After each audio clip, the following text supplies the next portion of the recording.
Munambam judicial commission നിയമനത്തിൽ സർക്കാരിന് ആശ്വാസം. ജസ്റ്റിസ് CN രാമചന്ദ്രൻ നായർ കമ്മീഷനെ റദ്ദാക്കിയ സിംഗിൾ ബെഞ്ച് ഉത്തരവ് ഹൈക്കോടതി സ്റ്റേ ചെയ്തു. ചീഫ് ജസ്റ്റിസ് അധ്യക്ഷനായ ബെഞ്ചാണ് ഇടക്കാല ഉത്തരവിട്ടത്. എന്നാൽ കമ്മീഷൻ റിപ്പോർട്ടിന്മേൽ തുടർ നടപടികൾ പാടില്ലെന്ന് ഡിവിഷൻ ബെഞ്ച് വ്യക്തമാക്കിയിട്ടുണ്ട്. ജസ്റ്റിസ് CN രാമചന്ദ്രൻ നായർ കമ്മീഷനെ റദ്ദാക്കിയ സിംഗിൾ ബെഞ്ച് വിധിക്കെതിരെ സർക്കാർ നൽകിയ അപ്പീലിലാണ് ഹൈക്കോടതി ഡിവിഷൻ ബെഞ്ചിന്റെ വിധി.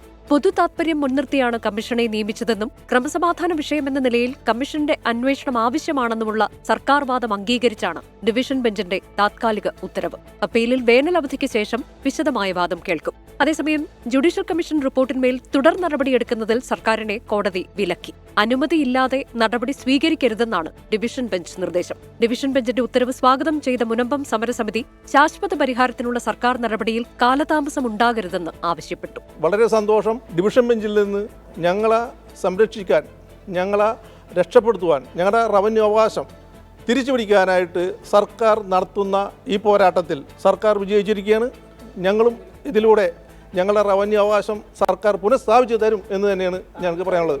ഫെബ്രുവരി 28-ന് കാലാവധി അവസാനിച്ച കമ്മീഷന്റെ പ്രവർത്തനം സർക്കാർ 3 മാസം കൂടി നീട്ടിയിരുന്നു. മുനമ്പം നിവാസികളിൽ നിന്ന് വിശദാംശങ്ങൾ സ്വീകരിച്ച് വിവരങ്ങൾ ക്രോഡീകരിക്കുന്നതിനിടയിലാണ് കമ്മീഷന്റെ പ്രവർത്തനത്തിൽ നിയമസാധുതയില്ലെന്ന് ചൂണ്ടിക്കാട്ടി പ്രവർത്തനം സിംഗിൾ ബെഞ്ച് റദ്ദാക്കിയത്. 24 കൊച്ചി.